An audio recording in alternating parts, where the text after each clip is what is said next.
sparks in the bilge deck. The recycler's fortune groaned again, metal stress crying somewhere deep in the ship's underbelly. Clem Rourke muttered a curse and slammed the panel shut with a clang. "She's holding." He grunted to no one but the half-rusted pipe and leaking coolant mist curling around his boots. Aboard this ancient salvage rig, the bilge decks weren't just avoided. They were written off. Too deep, too toxic, too full of rot and half-eaten hulls. But Clem wasn't a man who left a thing broken if he could fix it. Especially not when a critical coolant leak kept threatening to turn the core into a firework. The old mechanic adjusted his rebreather mask and trudged deeper, lamp flickering against the moist walls, each step sloshing through ankle-high black water. The place smelled like ozone and failure. He liked it better than the bridge. Deck G12, sub-maintenance junction. He spoke into his wrist unit. No answer. The ship's AI hadn't responded in 3 days. No one else came down here. "Figures," Clem said, then opened a rusted conduit cover and began inspecting the coolant lines. He was mid-repair when he heard it. Scratching. Very faint, but there. Not the shuffle of tools or echo of a pipe shifting, but rhythmic, like claws on metal. He paused. Then it came again, followed by something even more unsettling. A whimper. Human? No. Too high-pitched.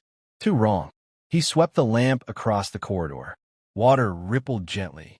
Dust floated in lazy orbits. Nothing. Clem moved forward, towards an old bulkhead hatch-marked quarantined, decommissioned in 4 languages. Rust had eaten half the warning. Another cry. Softer this time. Desperate. Clem hesitated. This part of the ship had been sealed for decades, supposedly flooded and written off. Breaking in would violate crew protocol. Hell, it might depressurize and drown him too.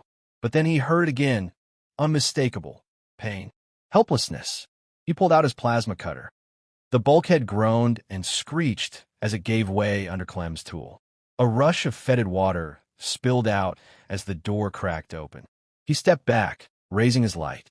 Inside, the compartment was half submerged in coolant-laced bilge, with debris and floating trash. Something moved. Clem's light caught pale fur, drenched, trembling, curled atop a piece of drifted insulation foam. Not just pale, white, albino. A feline-shaped alien, no larger than a house cat, lay weak and soaked. Its tail flicked feebly, and it let out another whimper, eyes slitted and glowing faintly violet. "Whoa, what the hell are you?" Clem murmured, kneeling slowly. The creature hissed, too weak to be threatening. Its skin was thin, ears oversized, limbs elegant yet too fragile for the sludge it lay in. He recognized the species, Velithari, a prideful feline race with strict genetic hierarchies. The albino ones were rumors. Rejected, defective, exiled from birth, left to drown. "You were thrown away," Clem muttered. His voice was heavy. Familiar pain stirred. He reached into the water. The creature hissed again, then collapsed entirely, too exhausted to fight. "Not today. You're not dying down here," he whispered. He wrapped it gently in his jacket, shielding its fragile body from the cold and toxins.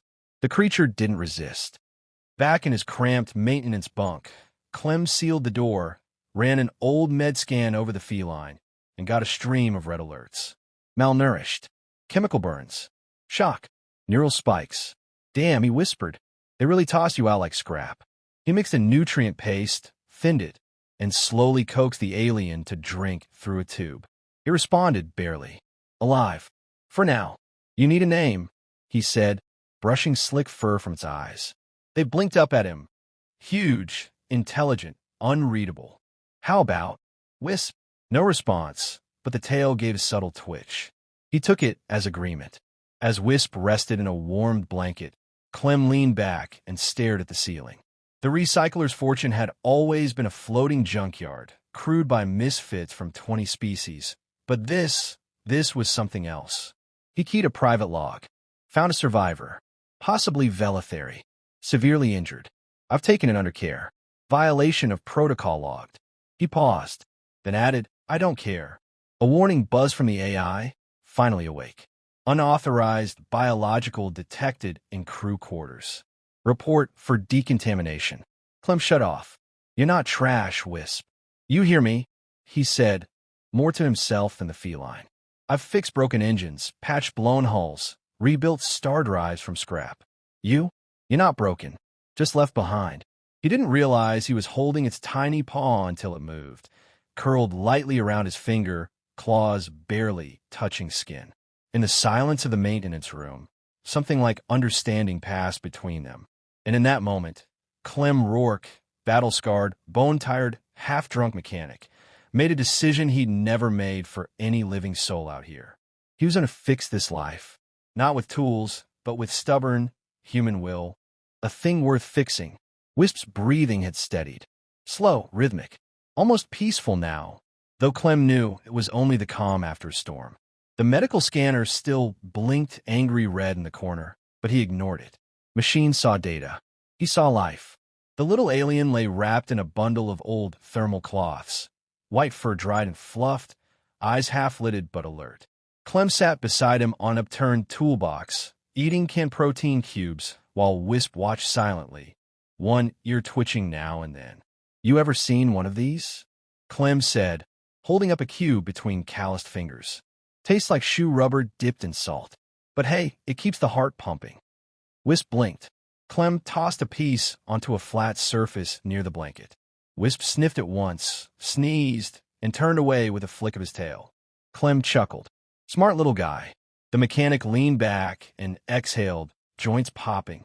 His bunk was a narrow maintenance locker converted into a living space. Barely. A hammock, a food dispenser, 2 crates of tools, and walls papered with engine schematics and old Earth photographs. One stood out, a faded picture of a young girl with curly hair and gap-toothed smile, sitting on a bench next to a much younger Clem. He glanced at it, jaw tightening. Used to have a cat, Clem said softly. Real one. Back on Earth. Daughter named it Rocket. That thing hated me. Only liked her. Wisp didn't respond, just curled tighter into the blanket. Not that I blame it, Clem muttered. Later that cycle, the crew's reptilian engineer, Threx, clanked into the maintenance wing, his scaled feet echoing against metal flooring. He stopped short when he saw Wisp. What is that? Threx rasped, mandibles twitching. Clem didn't look up from the wiring he was mending. That is a living being that got thrown in the bilge to drown. You brought filth into your quarters.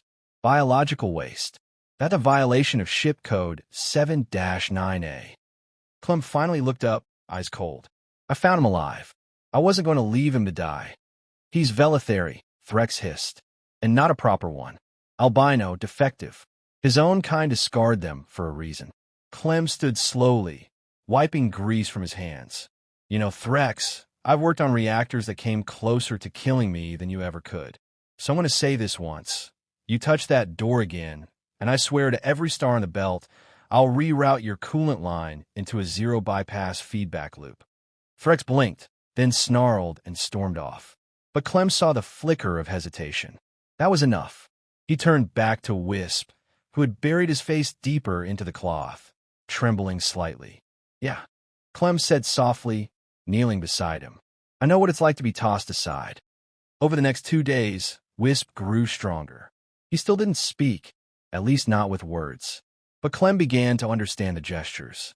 When Clem sat too close to the heater, Wisp's tail twitched twice, discomfort. When Clem tried to lift him too fast, the fur on his spine bristled. No, when he rolled over and exposed his belly during rest, that meant trust. And something else. When Clem worked, Wisp watched intently.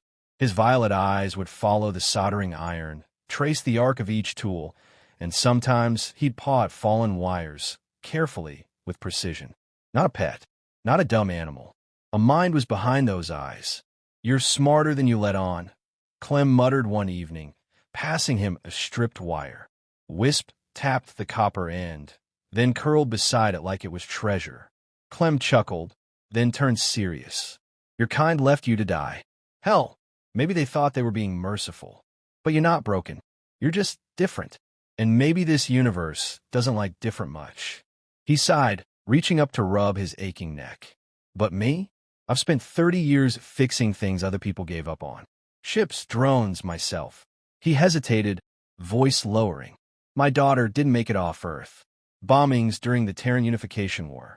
After that, I came out here to get lost. He looked at Wisp. The alien was staring back. I never fixed that part, but maybe I can fix something else now. Wisp didn't move, but his ears twitched forward, listening.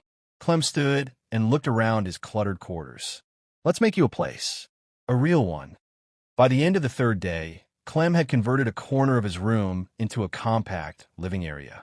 Heated blankets, padded nest from insulation foam, a low shelf with scrap wires and soft lights. Wisp liked the lights. He sat in the corner, batting at them with slow, deliberate swipes. Clem watched him while chewing on another terrible cube of protein. The ship trembled suddenly. He frowned. That wasn't a jump or thrust burn.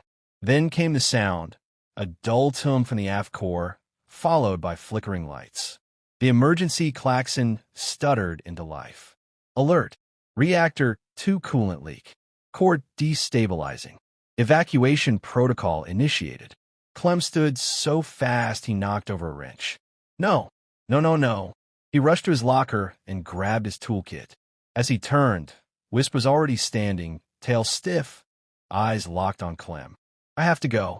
I might be able to stop it. Wisp padded forward. No, Clem said gently. You stay here. It's not safe. But Wisp didn't budge. Damn stubborn cat, Clem muttered, not angry. Not really. He grabbed his breather, slung the tool bag, and opened the door. Wisp slipped out before he could stop him. And Clem realized, with a heavy, unspoken truth, he wasn't going down there alone. The unthinkable. Red emergency lights strobed through the metal corridors, painting Clem's weathered face in flashes of blood. Every few seconds, the ship's automated voice repeated the same warning. Reactor 2 containment breach imminent. Core overload in 14 minutes. Clem hustled down the maintenance shaft, boots splashing through coolant runoff.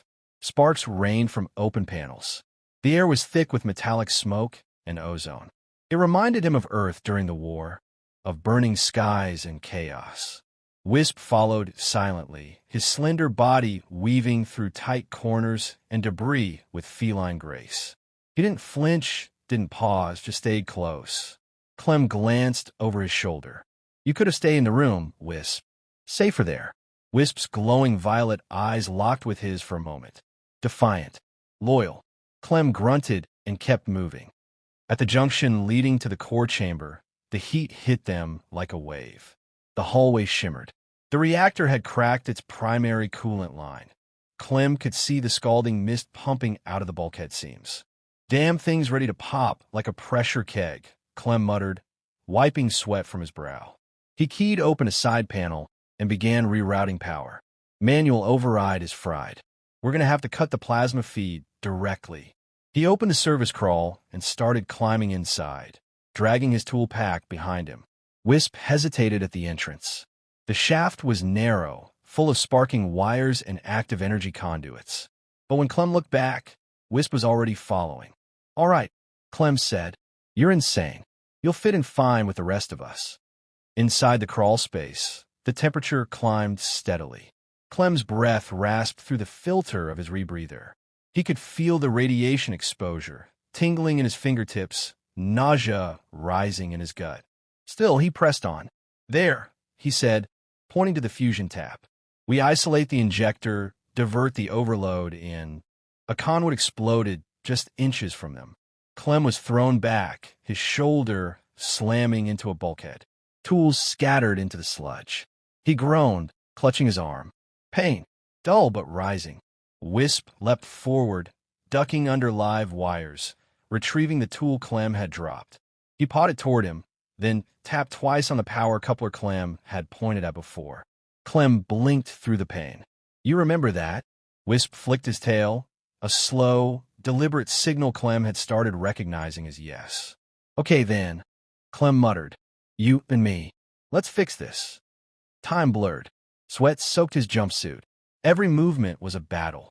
But Wisp stayed by his side, silent and sharp, warning Clem when a panel overloaded or when a circuit sparked danger. At one point, he jumped onto Clem's shoulder and pointed with his paw toward a hidden breach in a backup line. Together, they rerouted the plasma feed, sealed the breach, and initiated the emergency purge. A low hum filled the chamber as the reactor pressure began to fall. Cooling fans roared back to life. Containment stabilized, the ship AI finally intoned. All core systems returning to normal. Clem slumped back, gasping. It was over. Then the pain hit. He looked down to see his right arm, or what was left of it, scorched from shoulder to elbow. The flesh was blackened, the damage deep.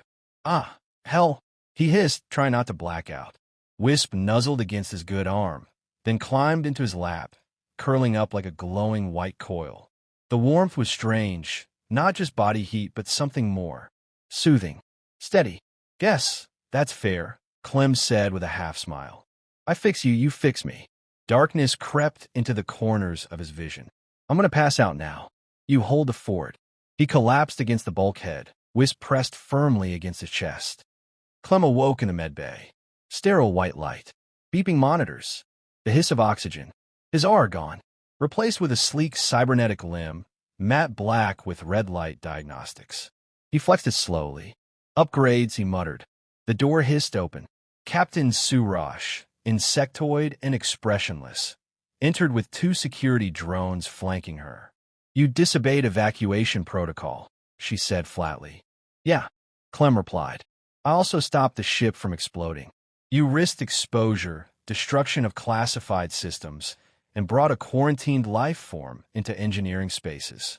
Clem sat up slowly, and the captain paused, and saved the ship, the crew, the mission. She studied him for a moment. Why? Clem looked down. Wisp was curled up at the foot of the medbed, sleeping soundly. Because no one else would. Surash tilted her head. The Velithari will not be pleased. Word has already spread. They want the Albino returned for disposal. Clem narrowed his eyes. They'll have to come through me. A long pause. Then the captain spoke softly. He stayed beside you during the meltdown. Never fled. Yeah, he's not like the rest of his kind. He's better. As if on cue, Wisp opened his eyes and sat up. Then, in the silent med bay, something unimaginable happened. A pulse of thought, not spoken, not heard, but felt. A voice in Clem's mind, clear and calm. I choose to stay. Surash froze. Her antennae twitched violently. That was... Yeah, Clem said, smiling faintly. That was him. He reached out and scratched Wisp behind the ear. Smartest damn thing on this ship. One of us. The recycler's fortune limped through slipstream space, hull scorched, but intact.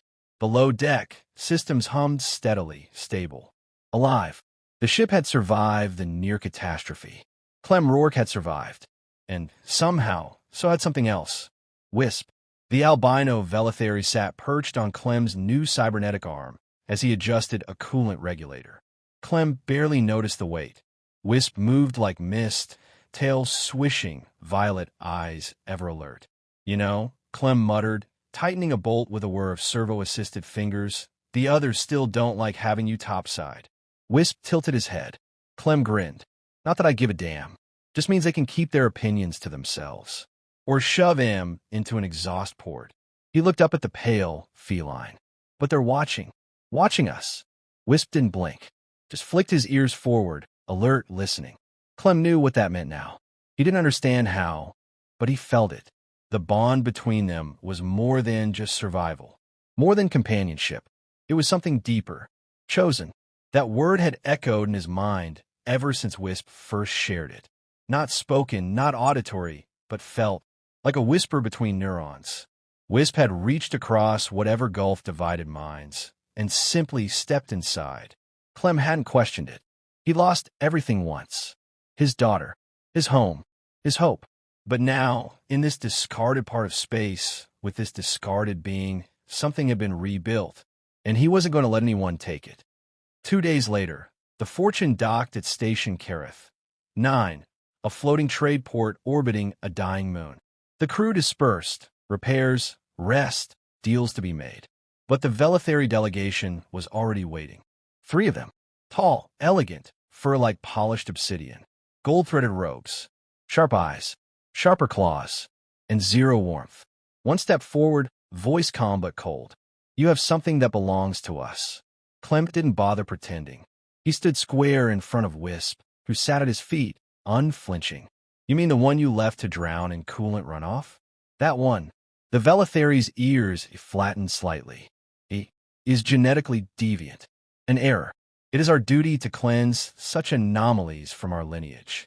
Your interference violates interspecies bioethics agreements. Let me tell you something about errors, Clem said. You don't get to make the call on what lives and what doesn't because it doesn't fit your design. That error kept your ship from exploding. He fixed your mistake. He is not yours to keep. Wisp rose then, calm, deliberate. His fur fluffed in defiance, violet eyes glowing. Then came the voice. Not words, not sound, but conviction inside every mind nearby. I was never yours to discard. Gasps echoed. One of the Velithari stepped back. The lead one's face twitched. Surprise? Rage? You speak, she hissed. Clem rested his metal hand protectively in front of Wisp. He chooses.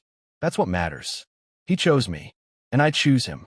The station officer overseeing the meeting, a bulbous, amphibious alien in a too-tight uniform, cleared his throat nervously. By Station law, sapient beings who assert autonomy are recognized under protectorate rights. He can't be taken without consent. Silence fell. Then, finally, the Velithari turned. You will regret this, she said coldly. I already regret my last 3 marriages, Clem muttered. Don't think I can handle much more. They left without another word.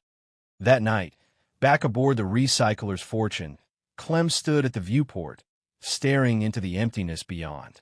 Stars drifted by like sparks in a forge. Wisp leapt onto the ledge beside him. For a moment, they just watched together. They'll come again, Clem said. Yes, they'll try to take you. Or worse. I know. He turned to face the little alien. We could run. Pick a station far from Velithari space. Change names. Hide out. Wisp looked up at him. I'm done hiding. Clem nodded slowly. Yeah, me too. There was a pause. Then Wisp pressed his head gently against Clem's side. A quiet bond, simple but unbreakable.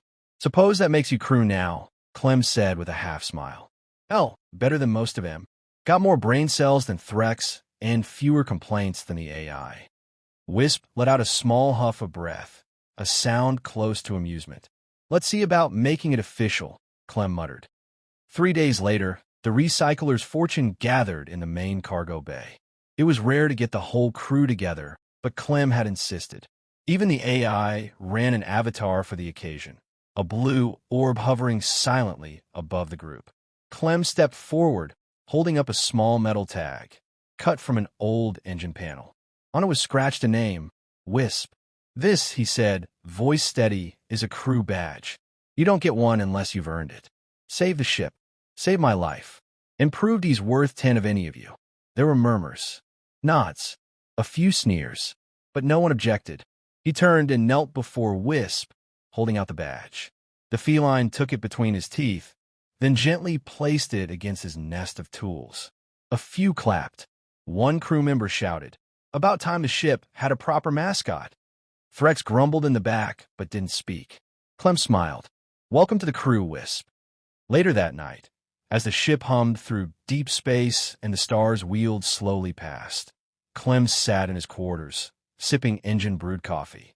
Wisp curled on the console, tail over his nose, chest rising and falling. Clem leaned back, cybernetic arm ticking softly. He had no family left on Earth. No promises, no anchors. But now, unexpectedly, unbelievably, he had something new, a reason to keep going, a life that someone else tried to throw away, and a quiet voice inside his mind, steady and true. We fix each other.